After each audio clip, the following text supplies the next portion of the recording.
As you said, I want to talk a little bit about our experiences when we used Kokkos SYCL backend on AMD GPUs. So I want to start off with a little bit of an introduction of Kokkos. So Kokkos is a C++ template library on top of all the favorite backends that we have, like CUDA, HIP, OpenMP, and SYCL. And we align very well on purpose with the C++ standards. MD-SPAN, for example, was born out of Kokkos, and similarly, Atomic Graph was authored by most of the authors for Atomic Graph were from Kokkos. But then there's also STD BLAS. So we are like very driven supporting this direction and making it then also work on GPUs and all the accelerators and platforms that we care about. We are mostly located in the US and national labs. We have representatives there. And so we have a lot of input from codes that want to use the supercomputers. And so we try to take their input into account when improving Kokkos. So there are a lot of math libraries based on Kokkos with tools for debugging, for tuning. And then there's also a lot of demand for interoperability, Fortran and Python. Of course, it's an open source project, so you can always contribute. What differentiates it's a little bit maybe from SYCL in general, but in general, the philosophy is just that we want to support vendor-provided tool chains. So whatever you have on your supercomputer, there's oftentimes a vendor contract. So we want to take advantage of that and then also use the compilers that are native to that computer, to that supercomputer. How that looks like, the ecosystem is like in 3 pillars, roughly. I talked already that there is some kind of Kokkos tools support with debugging, profiling, and tuning interface. I heard a little bit earlier that there's also some interest in having like maybe callbacks in SYCL. So that's kind of what we already having. And then in the middle is basically the libraries we have we implemented. So we have some remote spaces with PGAS, Kokkos kernel does a lot of BLAS stuff.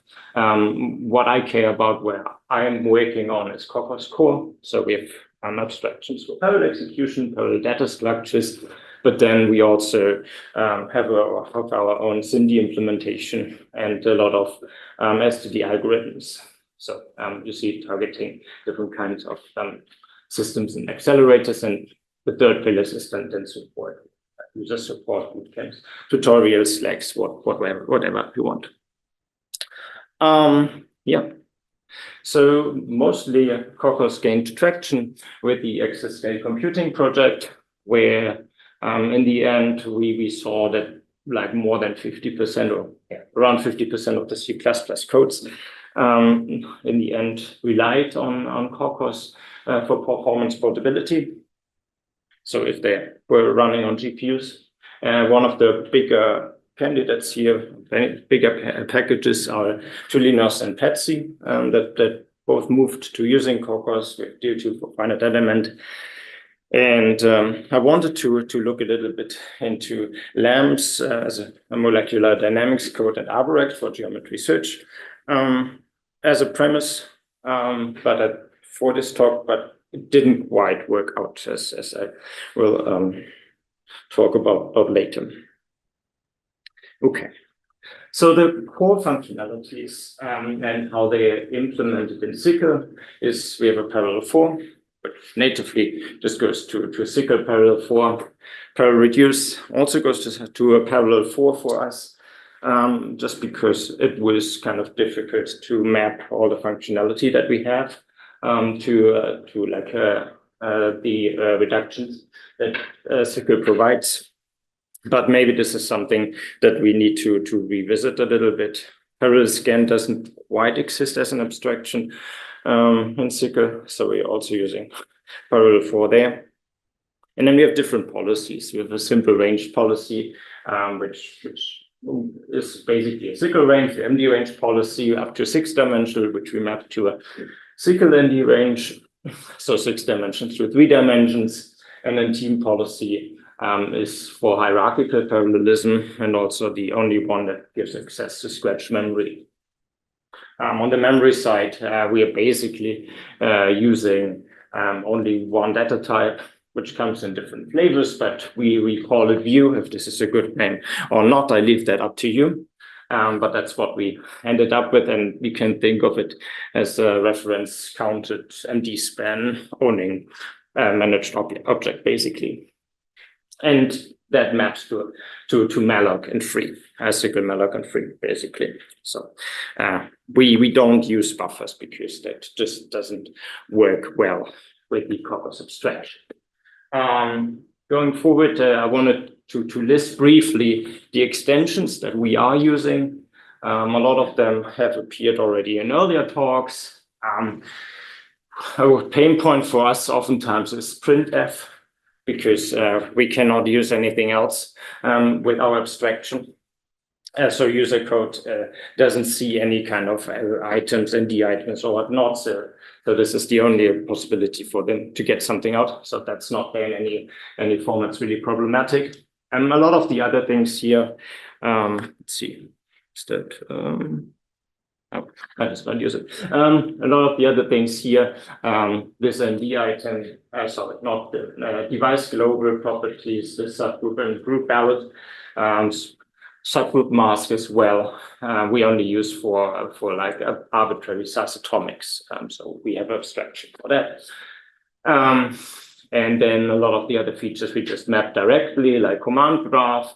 We kind of wrap to have our Kokkos graph to support that facility, group local memory for override. Just makes it easier for us to implement team policy like hierarchical parallelism, in particular where we don't know what the user is using in the end. If they are using like parallel reduction or scans hierarchically, where we just don't, where we might want to allocate a little memory ourselves, but we have a hard time to parse that on the Kokkos level.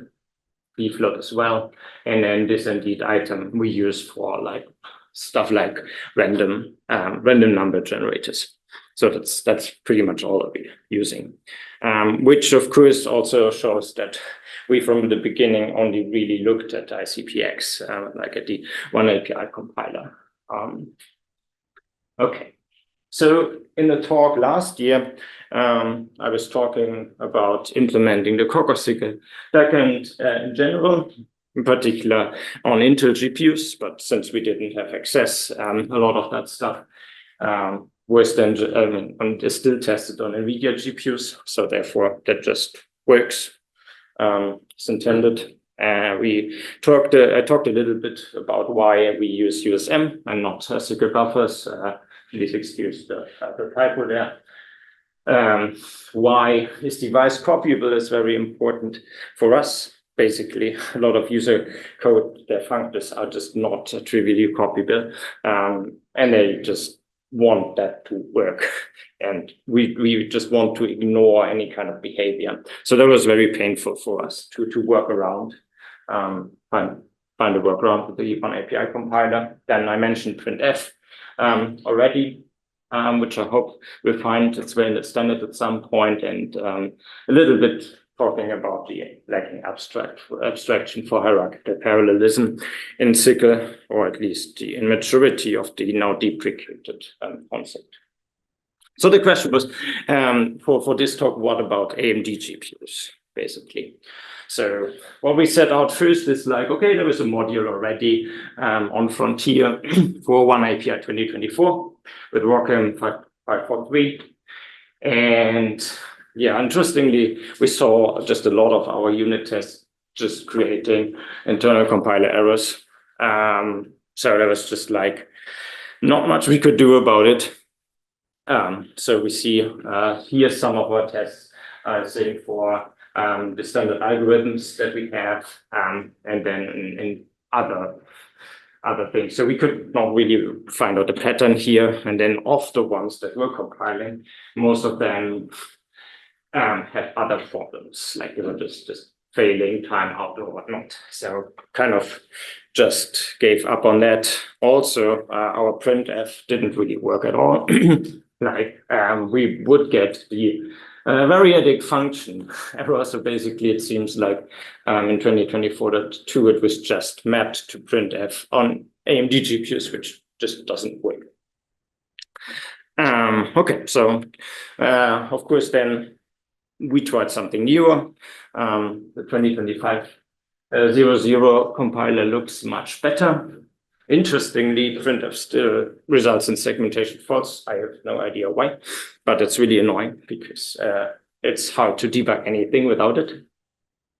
Then there were some problems in shared memory reductions. Basically, we have either like a shuffle-based reduction algorithm or shared memory reduction for most backends. It turns out that shared memory is way more efficient, at least on other architectures, and that also is true for Intel, where shuffle-based is. I mean, if you don't have compile time sizes for using the shuffle as offsets for shuffles, then that's painful, and also if you don't use any built-in types.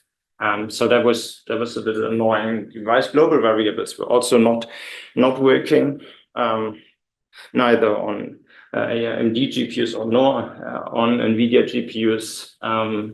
It was interesting to find out that memory order sequentially consistent just doesn't work. It's just not. I mean, it's just static assert. If you do that in the one API compiler, it just tells you it's not supported. It's not really important for us, but it was just an interesting finding. And then there was a couple of failing tests, which was okay. I mean, the graph extension is fairly new.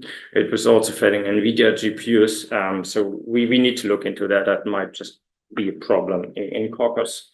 It's working on Intel GPUs much better. And then a couple algorithms that were problematic. So I talked about the shared memory synchronization problems a little bit.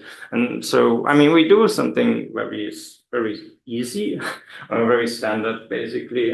We just want to, I mean, we basically have all the subgroups doing their reductions, and then we just want to have like one subgroup reducing all the elements in there. But it was very interesting for us to find that doesn't work well on the MI250X, or I mean, it's composed of MI210s. So basically, when we would write here in the individual subgroups and store that in local memory, then we would not see that when we tried to read again in our first subgroup. So, okay, so that basically means we can't use array reductions because, I mean, we can't implement that with shuffles, but everything else kind of works. So that's okay.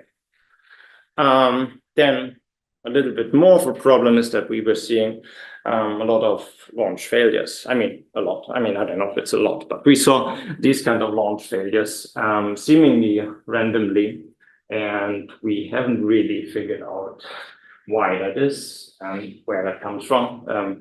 It's really hard to debug because you don't get anything else in kind of backtrace or anything.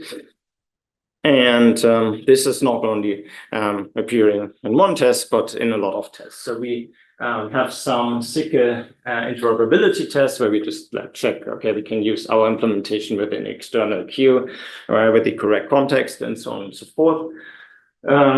So we ran onto that there, but then also in our Kokkos tool layer, basically all these, a lot of the tests failed there with the same error, and interestingly also the SIMD tests. So we're still not quite sure why that is. We wanted to investigate that some more. Maybe we need some more help from the compilers on that part. So we set out in the abstract that we wanted to test more libraries that depend on Kokkos, but one of them is ARBOREX. So we heard previously from other in other talks using boundary volume hierarchies. So we have a project that basically does just that, geometry search. Unfortunately, when for all the benchmarks that we have there, we get the same problem, like we just can't run it. I mean, we can all compile it, but for some reason, the at runtime we don't find the program. So we try to look at a little bit where that happens. So it was amazing. We thought first that it was a problem with this introspecting the kernel bundle, getting the kernel ID out. We do that because we want to know what's like a good workgroup size to use, because in general we just don't know what the user is doing. But it turns out that doesn't really help. It's just like whenever we try to it always points to building the kernel that it doesn't work. And that's kind of like the end of the story there, a little bit for one API. We haven't really found any way to work around it. For adaptive C++, we have, of course, a bunch of more problems. I mean, there are, of course, none of these one API extensions. It was interesting to see that there was no atomic fence. I don't know if that changed within like the last couple of months. I don't know. I don't know. Yeah, and then with SYCL none was not existent in CTZ. But yeah, that's what it is. That basically means that we can't use arbitrary size atomics, we can't use team policy. I mean, which is just because we didn't want to roll back everything that we have. We have no graph support and no Kokkos random. So yeah, we tried to then just build adaptive C++ with whatever was available on Frontier, and that all kind of worked, except that pretty much all our unit tests failed, which was just because, I mean, for some reason, no kernel, all the kernel launched were empty. I mean, there was no kernel launched with no error message or anything. So we set out to instead build with upstream LLVM, and then we just ran into a bunch of internal compiler errors when building, which is very unsatisfactory for us. So I was just hoping that maybe I can make some progress here with it. But that's also kind of at the end of the story for us here, that we can't do that. I mean, I would really like to have the opportunity to compare a little bit what we're seeing. But with all of that, we settled on basically doing the performance comparisons that we also already did last year, which is kind of just looking at the XPPY, using a parallel 4, then a dot product parallel reduce, and then a sparse matrix vector product that uses team policy and hierarchical parallelism, all that, as I said before, on Frontier with the AMD MI250X. I mean, of course, the peak performance, the peak throughput doesn't really matter. I mean, because everything is memory bandwidth limited. Okay, so the benchmark looks very easy, and then Kokkos parallel 4 like that, and then SYCL it looks like so, very simple. I mean, it's basically a one-to-one translation. So we don't do anything fancy. What was interesting to us, though, was that we see difference in performance with our HIP backend, which which is most commonly used, of course, and then did the SYCL native implementation, and then the Kokkos SYCL wrapper, and we basically would attribute that maybe to improve the launch latency. Due to the way we handle that, so we either start launch from local, global, or shared memory based on kernel size. So that's maybe something to look into, why that really is, and if we can also improve that on the SYCL side. For the dot benchmark, similar here, a parallel reduce in Kokkos, if it's reducing into a scalar, is blocking. So we have a mem copy and a wait at the end on the SYCL implementation. Here, the results are even more interesting.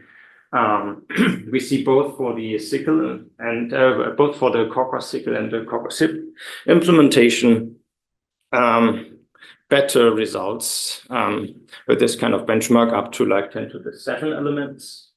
although we are using and the Kokkos SYCL implementation shuffle reductions instead of local memory. And then we observed that our HIP backend is something really bad, from like 10 to the 7 to like 10 to the 9 elements or so. Basically, we don't choose the block size very well. So fixing that brings us back on top, where we see that basically get better performance here. But it's also notable that our Kokkos SYCL implementation underperforms by like 20% or so on this kind of GPU, whereas they are pretty much on top of each other for Intel GPUs. So also, I mean, it's not quite clear to me if that's just because of the shuffle reductions or not.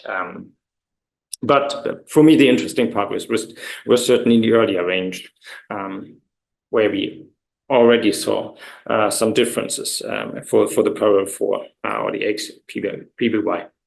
The final benchmark was SPMV. So as I said before, hierarchical parallelism in Kokkos is done through a team policy.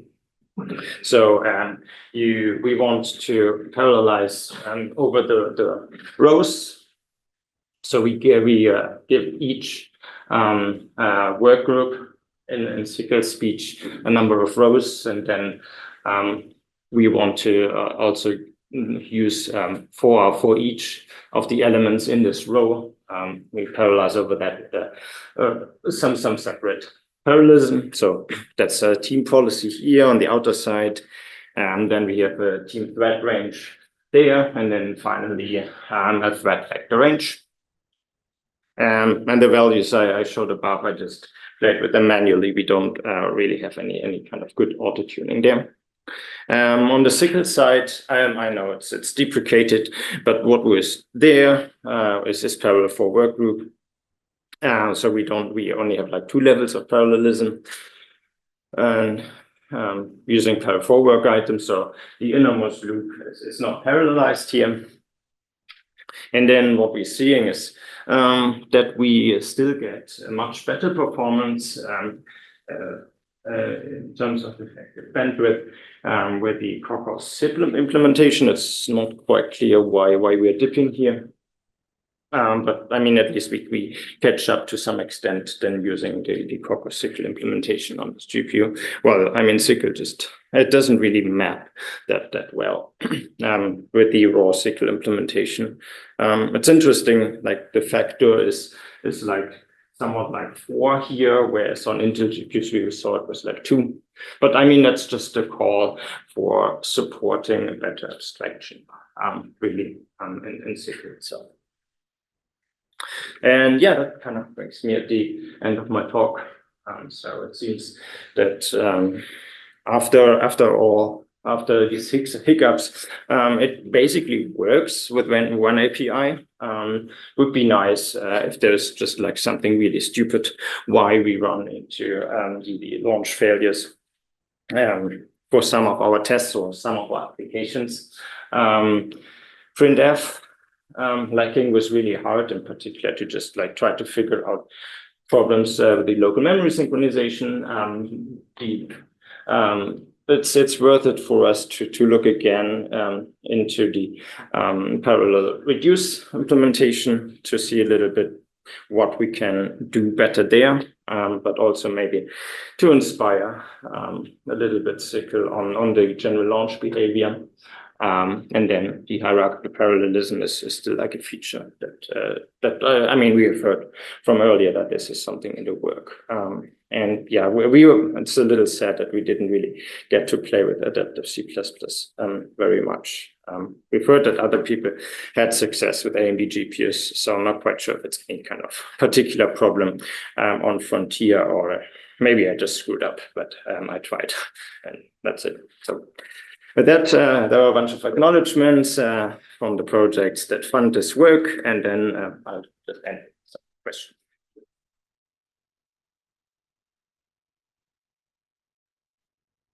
Well, again, lots of type of questions. Lucas, can I start?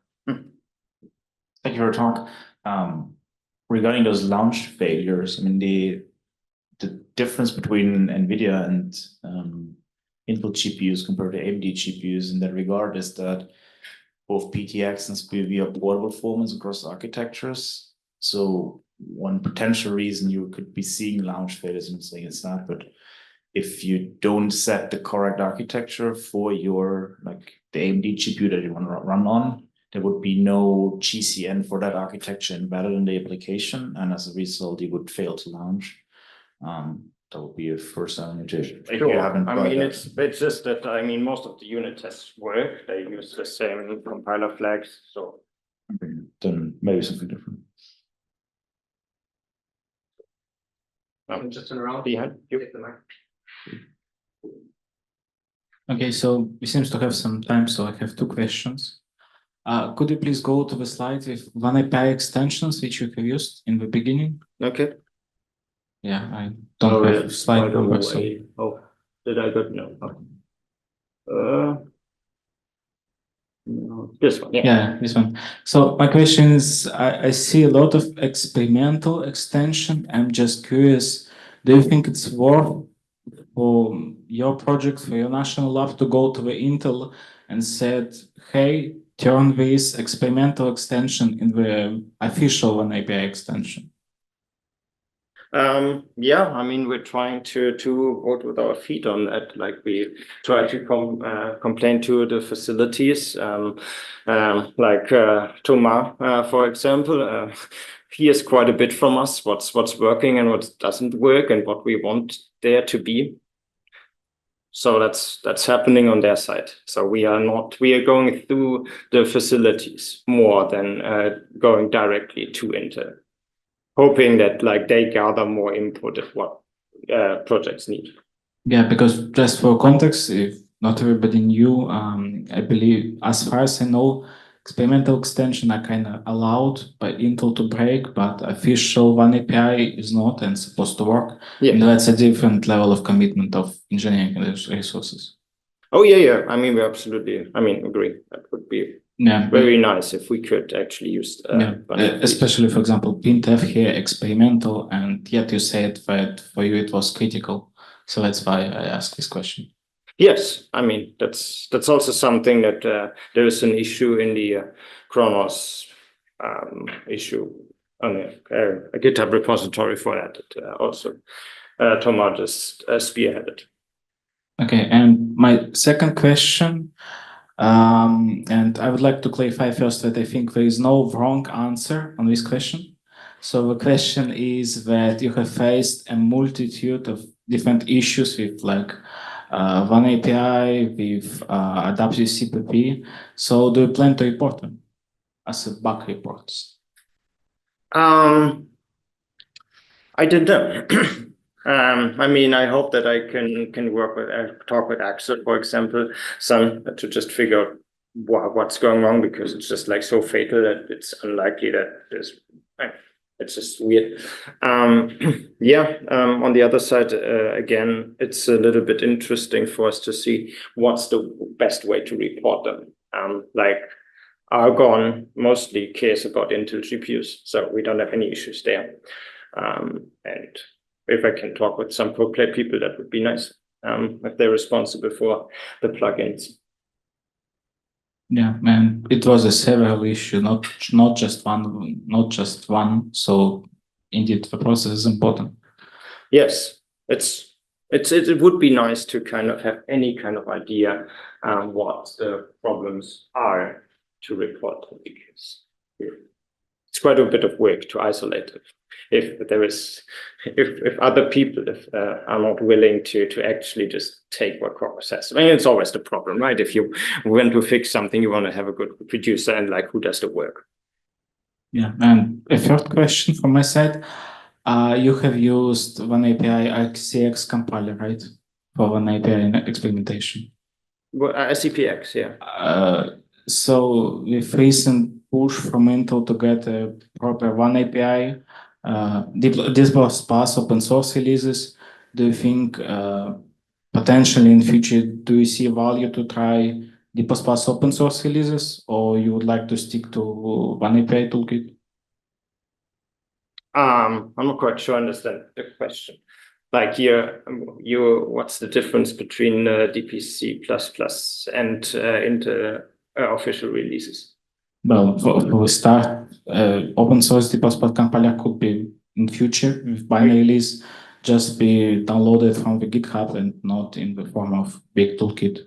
Oh yeah, well, I mean, absolutely. It's kind of a pain that whenever you just want to have the compiler, you need to have like a gigantic stuff around it. So I mean, by far, our container that we're using for CI are the biggest for Intel, like with multiple tens of gigabytes, because like we kind of need everything. But that's also like more convenient than to compile into the VM ourselves, which we have done in the past. But just give us a package that just have the compiler and nothing else. That would be nice. Okay, thank you. And Thomas hand quickly went up. Not for the question.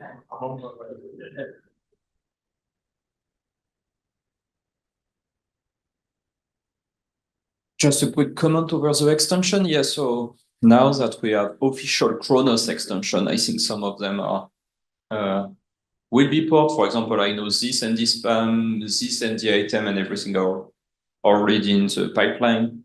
So this one should be easy to standardize and everything. Then yeah, printf it far more challenging as it look like, right? So yeah, people want to fight on the format and everything, please welcome.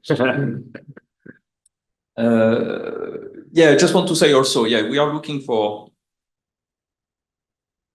how can I say that? Reporting bug to the spec is far easier than to reporting bug to the implementer because you don't need a reproducer. You just say, this thing is missing, just please implement. Yeah. So please don't be shy and open issue and stuff like that.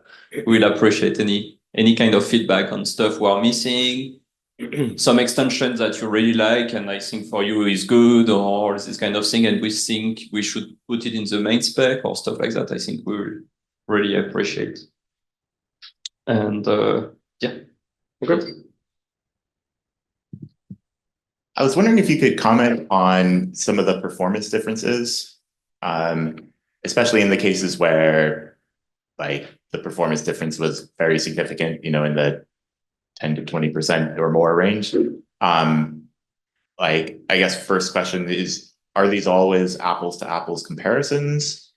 And if they are, like, do you think it's a problem with code gen somewhere along the line or expressiveness in the SYCL language or overheads in the SYCL runtime or like what could you say in, you know, a minute that might explain some of these performance differences? Yeah, I mean, on like for this one, where we really just do like a parallel for this, like not much that you can do differently. So as I said before, it's the most likely for me seem to be the launch mechanism. Because like otherwise from the implementation side, there's really not anything going on, like it's a direct map. So that was really surprising to me to see that. And I know that we had like a lot of experience with that, in particular on NVIDIA GPUs in the past to optimize that. And I'm just curious if this is something that is not provided in SYCL or like that the SYCL implement, like the one API implementation doesn't take into consideration. Yeah, most probably. I mean, we should just trace the code and see what is the difference at the heap side, but more probably the creation of event and all of this kind of prep that we need to do by default. And I think it may explain why the launch latency, if you are latency bound. Yes. But the weird thing is like for super small, you are not latency bound. So, but maybe it's because. Well, I mean, you don't see anything there. Yeah, exactly. Maybe it's just that. Yeah. Truncated. Maybe something like that. But yes, this one is. Yeah. But yeah, for the parallel reduce, there's more a question of how that is done internally. It's a lot of a question how to best choose your block size, also taking into consideration,